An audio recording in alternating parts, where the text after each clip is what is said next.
The Great Hall of the Galactic Council buzzed with fear and anger. Hundreds of alien delegates from across the galaxy stood in their special seats, their voices mixing into a loud roar of panic. The massive screens around the circular room showed the same terrible sight over and over again. A huge fleet of unknown ships was moving toward the outer worlds, destroying everything in their path. Admiral Kexnash of the Alterian Federation slammed his four-armed fist on his speaking platform. His blue skin had turned dark with worry. "These invaders came from beyond our galaxy," he announced to the crowd. "They have already wiped out 3 star systems. Our weapons barely scratched their ships." The room filled with frightened whispers and angry shouts. Many species had never seen such destruction before. The peaceful worlds of the Outer Rim were home to billions of beings who had no way to defend themselves. From the highest platform in the room, Grand Admiral Vextar of the Zephyrian Empire stood up slowly. His tall, thin body cast a long shadow over the other delegates. The Zephyrians were known throughout the galaxy as the greatest warriors and builders of the most advanced warships. When Vextar spoke, everyone listened. "Fear will not save our worlds," Vextar said, his voice carrying easily through the huge hall. "The Zephyrian Empire offers to lead a combined fleet against these invaders. Our quantum shield technology and plasma cannons are the most advanced in the galaxy. Together with our allies, we can stop this threat." Many delegates nodded with relief. The Zephyrian ships were beautiful works of art, with smooth curves and glowing energy fields that could slice through asteroids like butter. Their weapons could destroy entire moons, and their shields could turn away the most powerful attacks. The Crystalline Collective's representative, a being made of living glass, rang like a bell when it spoke. "The Collective agrees to join this fleet. Our energy phase weapons will complement your plasma technology perfectly." One by one, the greatest military powers in the galaxy agreed to work together. The Mechanoid Union brought their self-repairing robot ships. The Void Walkers offered their ships that could appear and disappear in battles. The Plasma Lords promised their sun-powered weapons that could burn through anything. But in a small section of the hall, Ambassador Sarah Chen of Earth sat quietly. She was a middle-aged woman with gray hair and tired eyes. Most of the other delegates had forgotten that humans were even part of the Galactic Council. Earth was considered a backwater world with primitive technology. Admiral Vextar noticed the human sitting alone. A cruel smile crossed his face. "Ambassador Chen," he called out, his voice dripping with fake politeness. "Surely Earth wants to contribute to this great effort. Perhaps you could offer some of your charming metal ships?" Laughter rippled through the hall. Everyone knew about human ships. They were big, ugly blocks of metal that moved slowly through space. While other species had learned to use pure energy for everything, humans still used old-fashioned rockets and bullets. Their ships looked like they belonged in a museum, not in a real space battle. Sarah Chen stood up calmly.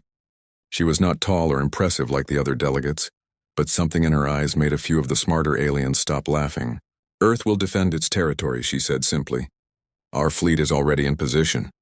This caused even more laughter. The Zephyrian admiral could barely control himself. "Your fleet? Those ancient relics that barely made it to your moon? My dear ambassador, this is serious warfare, not a parade of historical curiosities." A mechanoid unit clicked and whirred as it spoke. "Human ships still use chemical explosions for power. Our databases show they have not updated their designs in centuries. It would be cruel to let them face these invaders." Sarah Chen did not show any anger at the insults. She had heard them all before. "The human fleet will hold the Sol system," she repeated. "We ask only that you give us time to evacuate our civilians if we fail." More laughter filled the hall. Grand Admiral Vextar shook his head in what looked like pity. "Very well, Ambassador. We will rescue your survivors after we deal with the real fighting. Try not to get in our way." The meeting ended with grand speeches about galactic unity and advanced technology. The combined alien fleet would meet at the edge of human space, then move out to face the invaders. It was the largest gathering of warships in galactic history, with thousands of vessels equipped with the most advanced weapons known to science. As the delegates filed out of the hall, many of them joked about the humans and their old ships. Some wondered if the human fleet would even show up to fight. Others bet on how quickly the human ships would be destroyed when they met real enemy fire. But Sarah Chen walked alone back to her small transport ship. She activated a secure communication channel to Earth. "Council Command, this is Ambassador Chen. The other species will arrive at Sol in 48 hours. Status of home fleet? The voice that answered was calm and professional. All ships are in position, Ambassador. The boys and girls are ready. Tell them the galaxy is watching, Sarah said. Time to remind everyone why humans don't build pretty ships. Far away in the Sol system, Captain Elena Rodriguez stood on the bridge of the UES Indomitable. Through the thick armored windows, she could see the rest of the human defense fleet spread out in formation. Each ship was exactly what the aliens had said. A massive block of metal and armor, covered in weapon turrets and communication arrays. The Indomitable itself was over 60 years old. Its hull was scarred from a dozen different battles and covered with patches and repairs. The main guns were huge metal cylinders that looked primitive compared to the glowing energy weapons of other species. The engines were simple fusion drives that pushed the ship forward with bright flames instead of the elegant energy fields used by advanced aliens. Rodriguez was a veteran of the Mars colony wars and the asteroid mining conflicts. Her face was weathered and serious, marked by years of commanding ships in battle. She had served on the Indomitable for 20 years and she knew every bolt and wire on the old ship. Captain, her communications officer called out. Long-range sensors are picking up the alien fleet approaching from Galactic North. Estimated arrival in 36 hours. Rodriguez nodded. Around her, the bridge crew worked at their stations. Unlike the clean, automated bridges of alien ships, the human bridge was full of manual controls, backup systems, and redundant equipment. Everything was built to work even if half the ship was destroyed. Signal the fleet, Rodriguez ordered. All ships to battle stations. Begin final preparations. Across the human formation, old warships that looked like they belonged in a scrapyard began to hum with hidden power. Crews that had trained for this moment their entire lives moved through familiar routines. Weapons that seemed ancient were loaded with ammunition that could crack planets. The aliens were coming with their pretty ships and advanced technology. They thought they understood warfare because they had powerful weapons and strong shields. But they had never fought humans before. They were about to learn that sometimes the oldest ships carried the biggest surprises. The combined alien fleet dropped out of faster-than-light travel at the edge of the Sol system like a glowing cloud of deadly beauty. Thousands of ships spread across space in perfect formation, their hulls shimmering with energy shields and their weapons glowing with contained power. Grand Admiral Vextar stood on the bridge of his flagship, the Cosmic Triumph.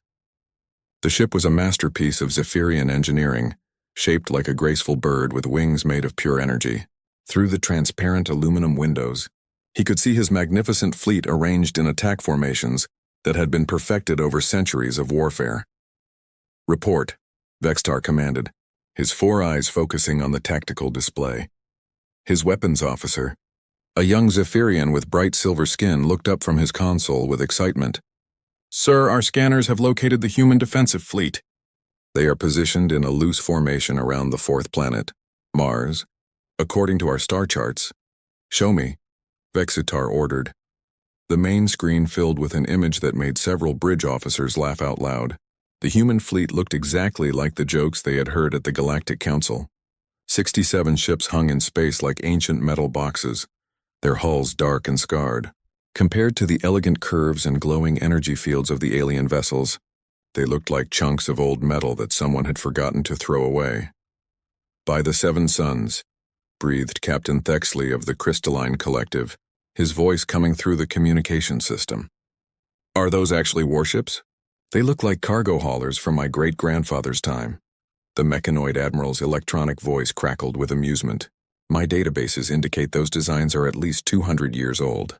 The largest vessel appears to be using a basic fusion drive system. How quaint. Vexitar studied the human formation with the eye of an experienced warrior. The ships were spread out randomly with no elegant battle patterns or coordinated energy fields. Their weapons appeared to be simple metal turrets that stuck out from the hull like old-fashioned cannons. Magnify the lead vessel, he ordered. The image zoomed in on the UES Indomitable, and the laughter on the bridge grew louder. The ship was covered in patches and repairs, like an old ground vehicle that had been fixed too many times. Its main guns were huge metal cylinders that pointed forward like the weapons of ancient warships from primitive worlds. Sir, the scanning officer reported, trying to control his laughter.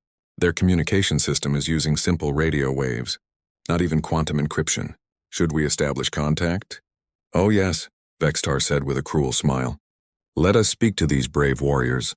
The communication went out on all frequencies, broadcasting in the common galactic language. Vextar's voice was smooth and mocking. Human vessels, this is Grand Admiral Vexitar of the Zephyrian Empire, commanding the combined galactic fleet. You are clearly outmatched and outgunned. Surrender now, and we will ensure your safe evacuation before we deal with the real threat to the galaxy. For a long moment, there was silence. Then a simple radio transmission came back from the human flagship. The voice was calm and professional, with a slight accent that sounded strange to alien ears. Unknown Fleet. This is Captain Elena Rodriguez of the United Earthship Indomitable, commanding the Sol Defense Force. Your intentions in this system are unclear. State your business or withdraw immediately. The alien bridge officers looked at each other in amazement. Did these primitive humans really think they could give orders to the most powerful fleet in galactic history? Vextar leaned forward in his command chair.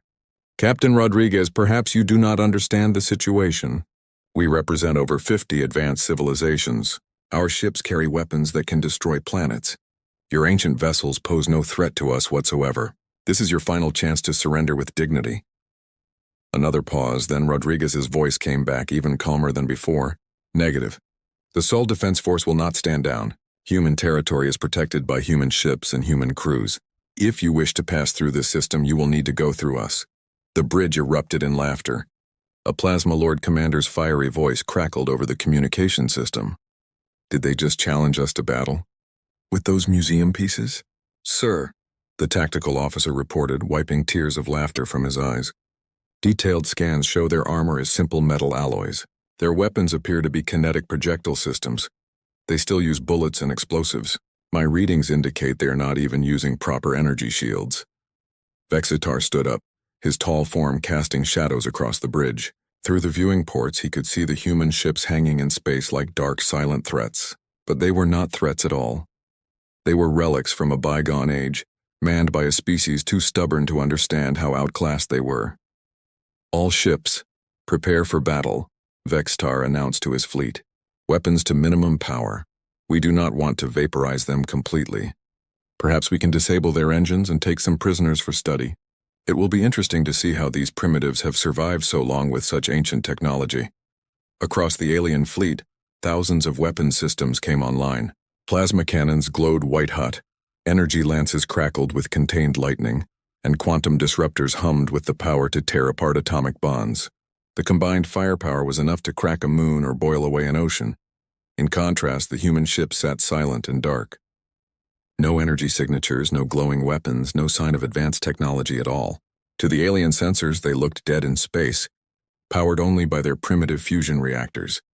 Captain Rodriguez received the tactical report on her bridge with the same calm expression she had worn for 20 years of combat.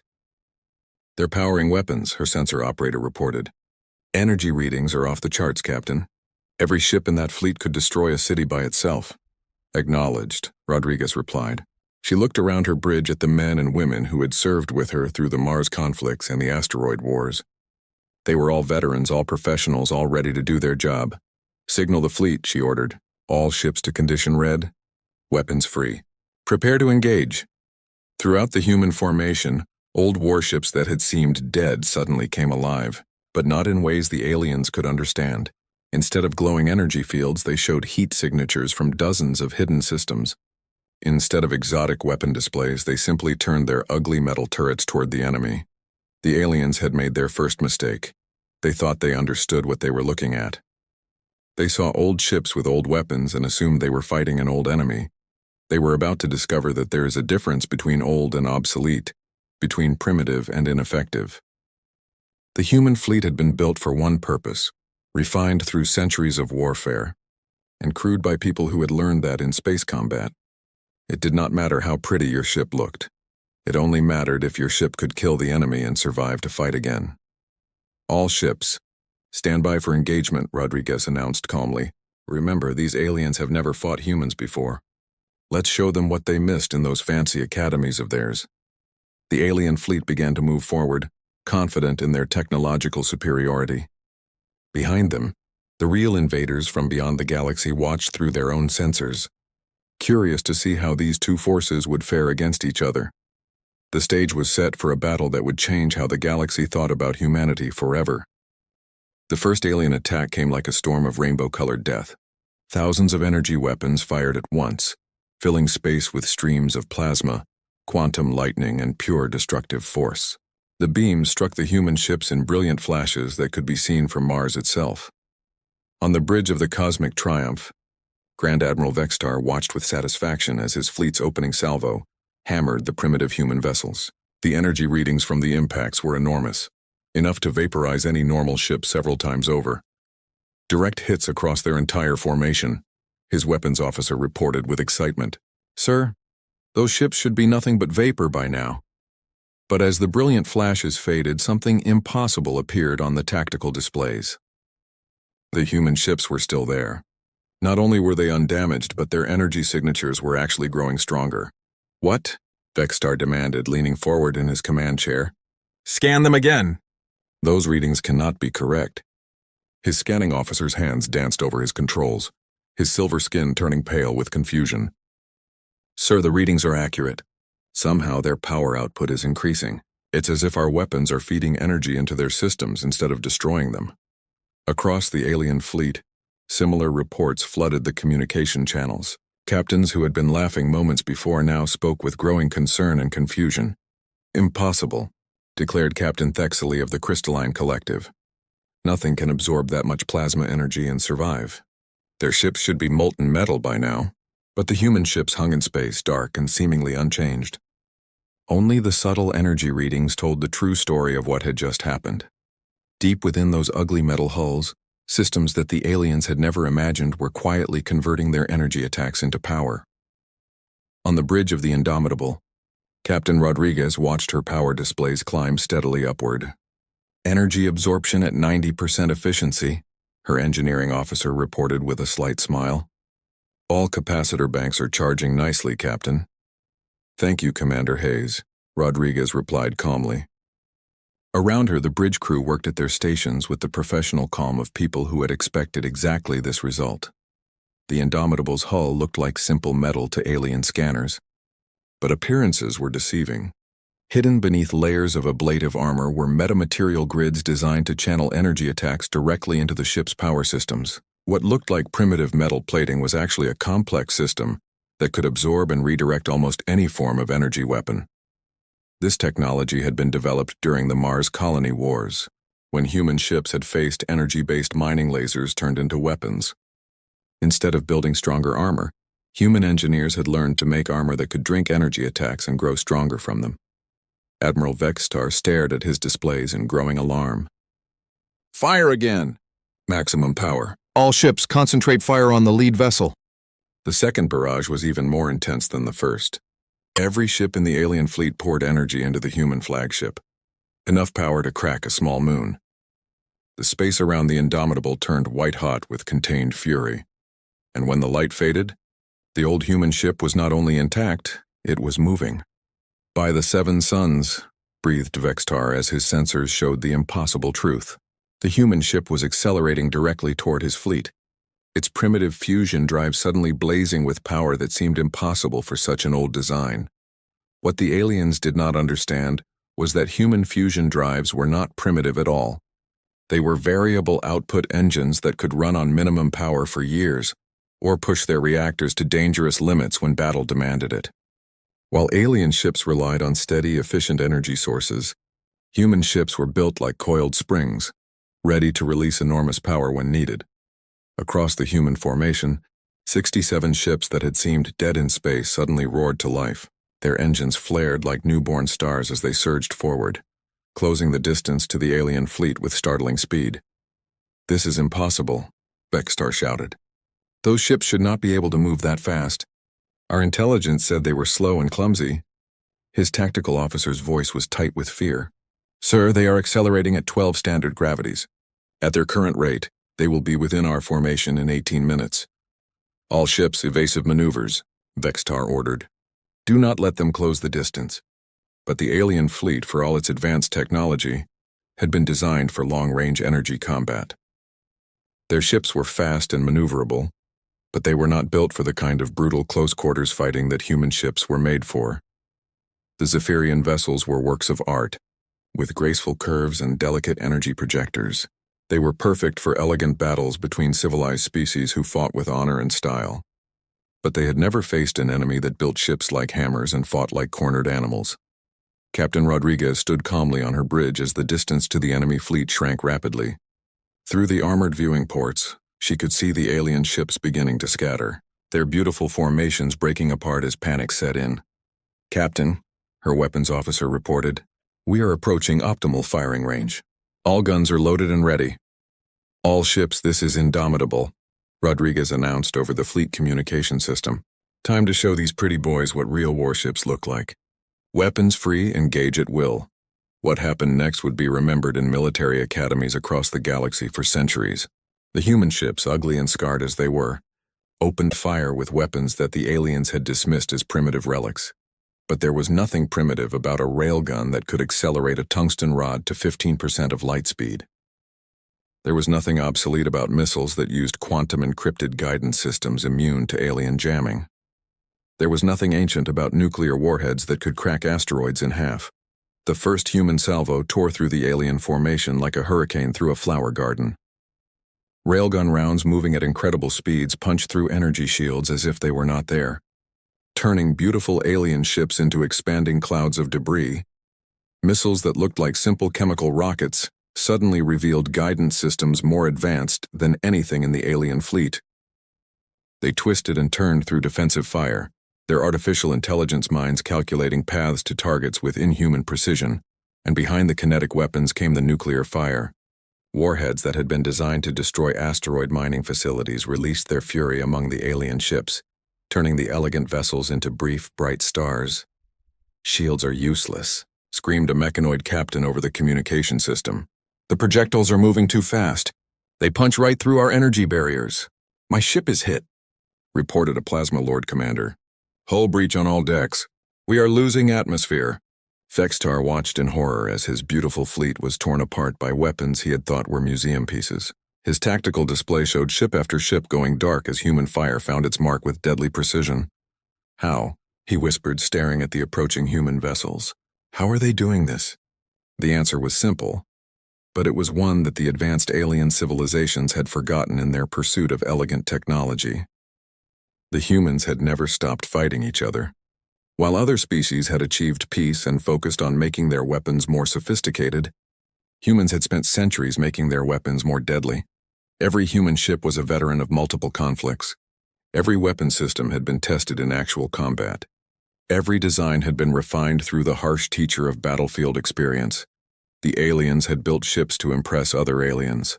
The humans had built ships to kill enemies and survive battles. There was a difference, and that difference was about to cost the alien fleet everything. As the human ships closed to point-blank range, their battered hulls scarred but intact, Admiral Vextar finally understood the mistake his fleet had made. They had not been fighting primitives at all. They had been fighting specialists. The human fleet crashed into the alien formation like an avalanche of metal and fury. At close range, the true nature of human warfare revealed itself in all its terrifying efficiency. Captain Elena Rodriguez stood on the bridge of the Indomitable as her ship's main guns rotated toward the alien flagship. The massive weapons systems, which had looked primitive and clumsy to alien eyes, now showed their true purpose. Each gun barrel was longer than most alien ships, designed to accelerate projectiles to speeds that could crack planets. "Target the large Zephyrian vessel," Rodriguez ordered calmly. "Main guns, fire for effect." The Indomitable shook as its primary weapons unleashed their fury. Twin streams of tungsten rods, each one accelerated to 15% of light speed, streaked across space toward Vextar's flagship. The projectiles moved so fast that they appeared as brief lines of light against the darkness. Grand Admiral Vextar had less than a second to register the incoming fire before it struck. The tungsten rods hit his ship's energy shields and passed through them as if they did not exist. The projectiles punched through the graceful hull of the Cosmic Triumph like bullets through paper, creating perfectly round holes that immediately began venting atmosphere and energy. "Hull breaches on decks 4 through 12, his damage control officer shouted over the sound of alarms. "Sir, our shields cannot stop solid projectiles moving at those speeds." All around the alien fleet, the same scene was playing out. Ships that had been built to fight energy-based battles found themselves helpless against kinetic weapons that simply ignored their defenses. Energy shields that could turn away the most powerful plasma beams were useless against chunks of metal, moving at incredible velocities. The human ships moved through the alien formation like predators among prey. Their ugly, scarred hulls absorbed energy weapon hits and converted the power to their own systems, while their primitive-looking guns tore through alien defenses with contemptuous ease. UES Thermopylae, a heavy cruiser that had fought in the asteroid wars, engaged 3 mechanoid vessels at once. The robot ships tried to surround the human vessel, their sleek forms dancing through space as they poured energy fire into the old cruiser's hull. But the Thermopylae had been built for exactly this kind of fight. Its captain, Commander Sarah Park, had learned her trade in the brutal close-quarters battles of the mining conflicts. She knew that in real combat, there was no substitute for thick armor, powerful guns, and the will to use them. "Rotate ship, bring all guns to bear," Park ordered. "Show these machines how humans fight." The Thermopylae spun on its axis, bringing dozens of weapon turrets into firing position. What the aliens had mistaken for simple chemical guns were actually a mix of railguns, missile launchers, and point defense systems that had been refined through decades of human versus human warfare. The broadside that erupted from the human cruiser was like nothing the mechanoid vessels had ever faced. Railgun rounds shredded their robotic hulls while guided missiles curved around their defensive fire to strike from unexpected angles. Nuclear-tipped torpedoes detonated among their formation, turning the elegant robot ships into glowing clouds of vaporized metal. "Impossible," transmitted the surviving mechanoid commander. "Our armor is composed of self-repairing smart materials. These weapons should not be able to damage us." But human weapons had been designed to fight human armor, which was often just as advanced as anything the aliens possessed. Nuclear-tipped penetrator rounds did not care about self-repairing materials when they could vaporize entire sections of hull in microseconds. Across the battlefield, similar scenes played out as human ships demonstrated the brutal effectiveness of their combat systems. The UES Marathon engaged a squadron of crystalline collective vessels, its missile batteries filling space with hundreds of guided warheads that twisted and turned through defensive fire like living things. The crystalline ships, beautiful constructs of living glass and energy, tried to use their phase shift technology to avoid the incoming missiles. But human guidance systems had been designed to track targets that could jump between dimensions, a technology developed during conflicts with rebel colonies that had access to experimental jump drives. The missiles followed their targets through multiple phase shifts, their quantum-encrypted brains calculating intercept courses that seemed impossible. When they finally struck, the crystalline hulls shattered like windows hit by hammers, sending rainbow fragments spinning through space. Captain Rodriguez watched the battle unfold around her flagship with the calm professionalism of someone who had seen it all before. To the aliens, this was a shocking display of primitive brutality. To her, it was Tuesday. "Captain," her communications officer reported, "Admiral Vextar is trying to contact us." "Put him through," Rodriguez replied, never taking her eyes off the tactical display where alien ships were dying by the dozens. Vextar's image appeared on the main screen, and Rodriguez could see the fear and confusion in his alien features. Behind him, his bridge was filled with smoke and the sound of damage control teams working frantically. "Captain Rodriguez," Vextar said, his voice strained with desperation, "this slaughter must stop. We came here to help defend the galaxy against invaders. We are not your enemies." Rodriguez looked at him with the same expression she might use to examine an insect. "You entered human space with weapons charged and made demands for our surrender. In my experience, Admiral, that makes you an enemy." "But we are advanced civilizations," Vextar protested. "We have laws of warfare, codes of honor. This is butchery." "This is warfare," Rodriguez replied simply. "Your people have spent centuries making your ships prettier and your weapons more elegant. My people have spent centuries making our ships tougher and our weapons more lethal. The difference is showing." Around the Indomitable, the human fleet continued its methodical destruction of the alien formation, ships that had taken decades to build and represented. The pinnacle of their species' technology were being reduced to scrap metal in minutes. The UES Gettysburg cornered a Voidwalker, ship that was trying to escape by phasing into subspace. The human vessel's weapons officer had dealt with similar tricks during the rebellion of the outer colonies. and he knew exactly how to handle enemies that could disappear from normal space. Tachyon pulse full spread, he ordered. The Gettysburg fired a barrage of exotic particles that disrupted the subspace continuum itself, forcing the Voidwalker ship back into normal space directly in front of the human vessel's main guns. The resulting explosion lit up half the solar system. Meanwhile, the UES Valley Forge engaged in a knife fight with a Plasma Lord dreadnought, the two ships so close that their hulls almost touched. The alien ship poured solar fire into the human vessel's armor, turning sections of hull white-hot with contained star fury. But the Valley Forge had been designed for exactly this kind of punishment. Its armor was not just metal. It was layers of reactive materials, heat sinks, and emergency systems that could function even when most of the ship was on fire. The human crew continued to fight even as their bridge filled with smoke and their hull glowed with heat. The alien ship, for all its power, had never been built to take damage. When the Valley Forge's point-blank railgun fire finally penetrated the Plasma Lord's elegant hull, the alien vessel came apart like a flower in a blast furnace. Admiral Vextar watched his proud fleet being systematically destroyed by weapons and tactics he had never imagined. These humans fought without honor, without elegance, without any consideration for the accepted rules of civilized warfare. They fought to win. All ships, retreat, Vextar finally ordered, his voice breaking with the shame of defeat. All vessels withdraw immediately. We cannot win this battle. But Captain Rodriguez was not finished with her lesson.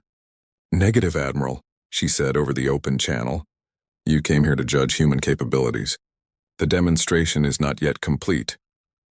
The human fleet began to move again, pursuing the fleeing alien ships with the relentless determination of hunting wolves. They had been dismissed as primitives, laughed at as relics, ignored as irrelevant. Now it was time to make sure the galaxy never made that mistake again. The battle that had begun with alien laughter ended with alien screams. Across the solar system, the wreckage of what had once been the most advanced fleet in galactic history drifted in slowly expanding clouds of debris. Grand Admiral Vextar's flagship limped through space, its elegant hull cracked in bleeding atmosphere from dozens of wounds. Half his bridge crew was dead or injured, and the beautiful energy fields that had once surrounded his ship flickered weakly like dying candles.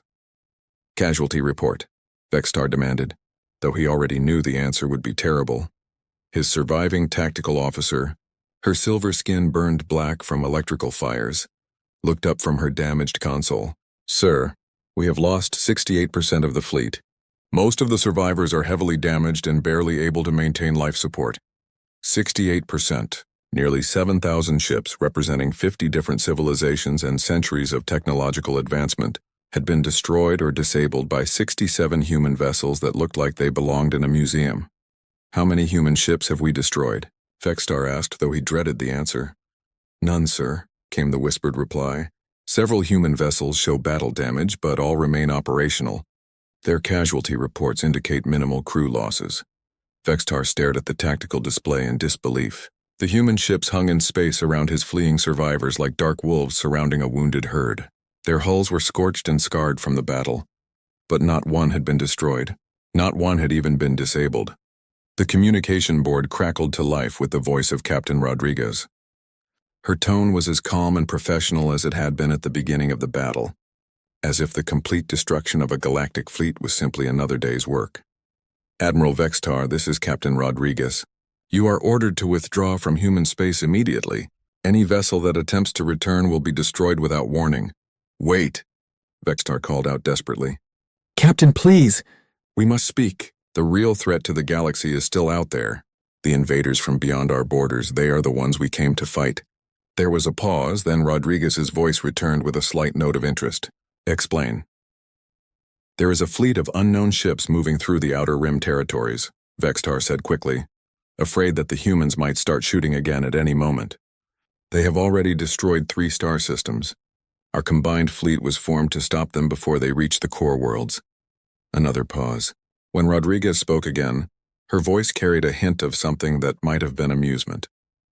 And you thought the best strategy was to demand the surrender of the only species in the galaxy that still knows how to fight a real war?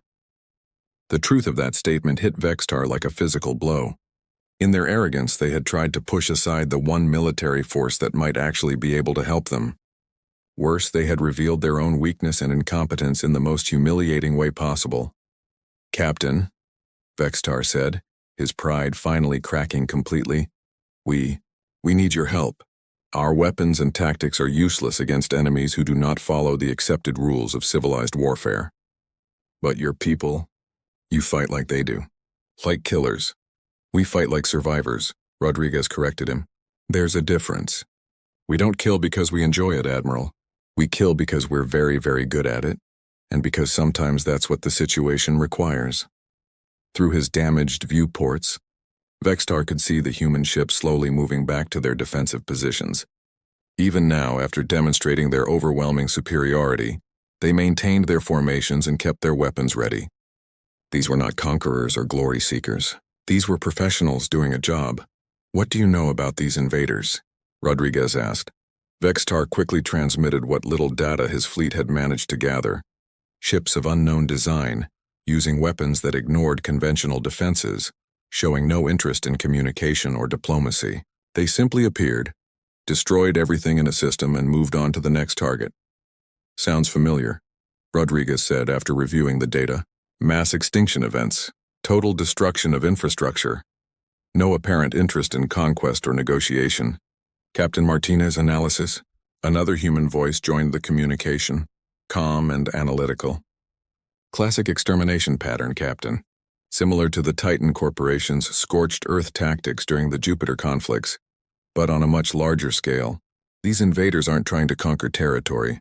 They're trying to eliminate all life in the galaxy." Vextar felt his heart skip a beat. The human officers were discussing galactic extinction as if it were a tactical problem to be solved, not the end of civilization itself. "Recommendations?" Rodriguez asked. "Standard anti-extinction protocol," Martinez replied. "Find them, fix them, and finish them. Though we'll need to coordinate with local forces to be effective at this scale." "Local forces?" Rodriguez's voice carried a note of dry humor. "You mean these gentlemen who just demonstrated that they couldn't fight their way out of a paper bag?" There was laughter on the human communication channel. Actual laughter, as if the complete defeat of the galactic fleet was amusing rather than terrifying. "Captain Rodriguez," Vextar interrupted desperately, "will you help us?" "That depends, Admiral. Are you willing to follow human tactical doctrine? Because I can tell you right now that our way of fighting is nothing like what you're used to. We don't worry about honor or elegance or minimizing collateral damage. When we fight an extinction-level threat, we fight to win, and we use every weapon available." Vextar thought about his beautiful ships, reduced to scrap metal in less than an hour. He thought about the elegant tactics and honorable combat traditions that had proven utterly worthless against an enemy that simply ignored them. "Yes," he said finally. "We will follow your lead." "Good. Signal your surviving ships to form up behind the human fleet. We're going hunting." As word of the battle spread across the galaxy, the impact was immediate and profound. The species that had mocked humanity's primitive technology fell silent as the reports came in. The combined fleet of the most advanced civilizations in known space had been destroyed by weapons that still used bullets and explosives. On 100 different worlds, military analysts studied the battle recordings with growing amazement and horror. The humans had not just won, they had won so completely that it redefined what galactic warfare looked like. Ambassador Sarah, Chen received the reports, in her quarters aboard the transport ship, carrying her back to Earth. She read through the casualty lists and damage assessments with the same calm expression she had worn at the Galactic Council. Her aide, a young diplomat named Jackson, looked up from his datapad with wide eyes.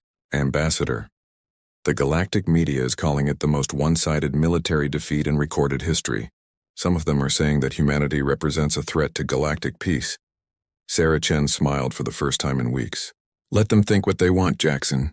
The important thing is that they're finally taking us seriously." Meanwhile, in the depths of space beyond the galaxy's edge, the real invaders watched the battle through their own sensors.